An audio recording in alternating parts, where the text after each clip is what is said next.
Hi, and welcome to the first or second video. The first one was just kind of an introduction of videos and what writing is.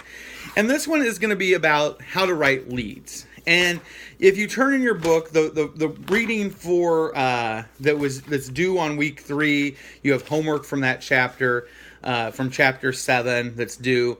And there's, you're supposed to do exercise 1, and I believe 2 parts, sections 1, 2, 3, 4, maybe 5. I have to look it up, but it's on the syllabus, and I just don't have the syllabus in front of me. But anyway, so I want to talk about that chapter a little bit. And basically, the lead, sometimes we spell it L-E-D-E, and sometimes we spell it L-E-A-D. There's different types of leads. There's what they call the basic news lead, or just the news lead. And the basic news lead is kind of the bread and butter of journalism. It's where you basically just tell people what the story is about. It's a paragraph or 2 paragraphs that in written form for web or for a print edition, like a newspaper.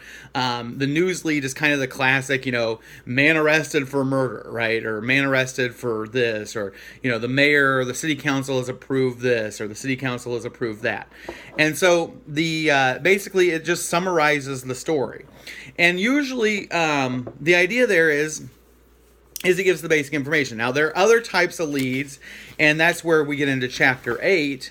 And chapter 8, it talks about alternative leads, and those are things like quotations, a story lead. We talk about nut graphs, suspense, descriptive, the catch-all, the descriptive, direct address, ironic, twists, things like that. There's all kinds of different terms. There's all kinds of different ways of doing it.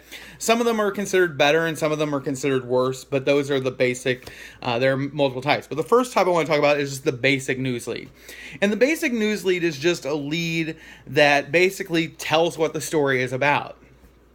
I remember one time I had a journalism professor, and he said, why do they put headlines on stories? And you know where the story is. I mean, from a design principle, or if you're at on a web page, if there's just links without a headline, you don't.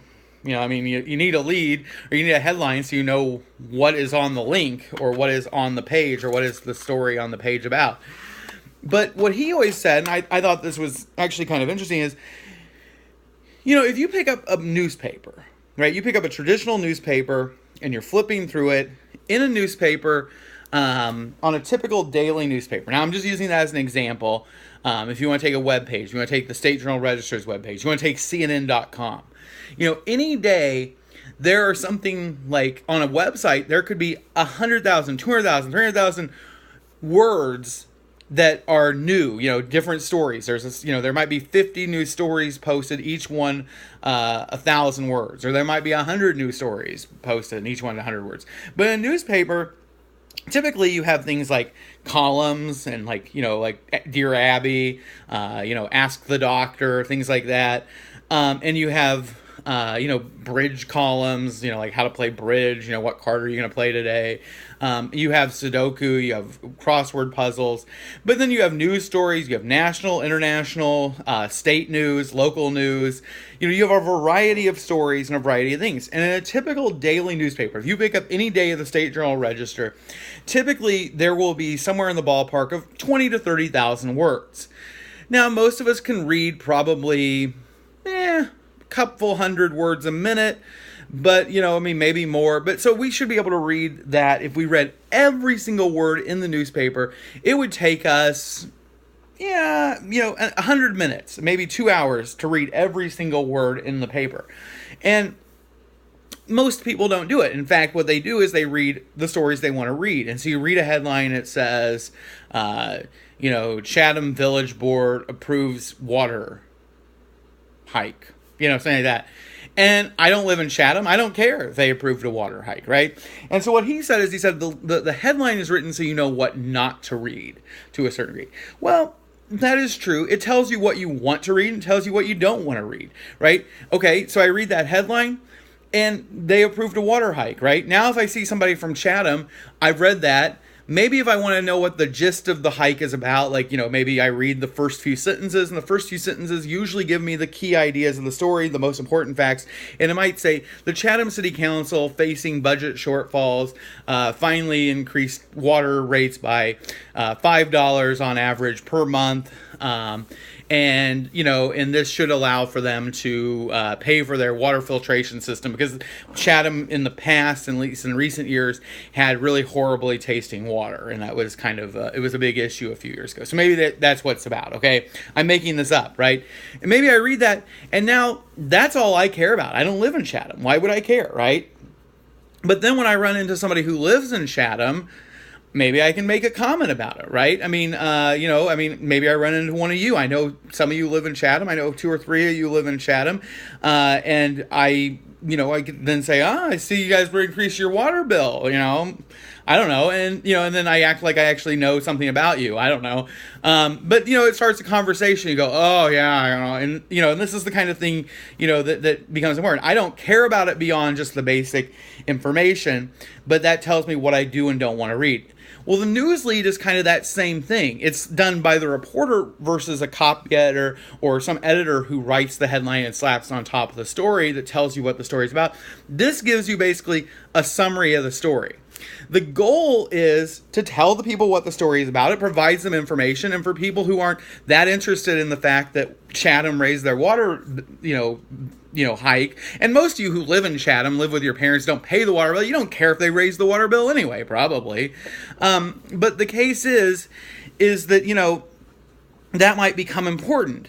But a news lead might also, it gives you a chance to tell the people what the story is about, but it also gives you the chance to tell them why this is important, why the person should actually spend the time to read the entire story you wrote. You're the reporter. You went out, you spent 63 hours talking to people about a freaking $5 water increase. You went out around town, you talked to residents, and, you spent some time on it. One of the things about journalism is, one of the things I encourage people is, in journalism, there's nothing wrong with having an ego. You want to be the one who gets the story. You want to be the one who tells them. You believe that if you get down there and you get out there and you work, you're going to get the story. You're going to get it right. You're going to get it best. You're going to provide the information. There is nothing wrong with having an ego in journalism, right? That's not a bad thing. Now, obviously, there's a problem if you let your ego get in the way of the story, or you let your ego, but there's nothing wrong with thinking, I'm good at this. I want to tell them. And one of the things that's good is you want people to read your story, right? And so if they raise the water bill and you say, Chatham raised the water tax by $5 on average, then as a reader, I read that and I go, okay, so what? But if you write something that stresses the unusual, something that stresses something important, that kind of grabs people's attention, then they read more in the story and they continue reading. And they actually read your work, so that what you spent all this time working on, what you worked on turning phrases that were really interesting and you really, dug into it, got some good quotes, got great information, that what you spent all this time working on, people actually read. And so you can grab their attention.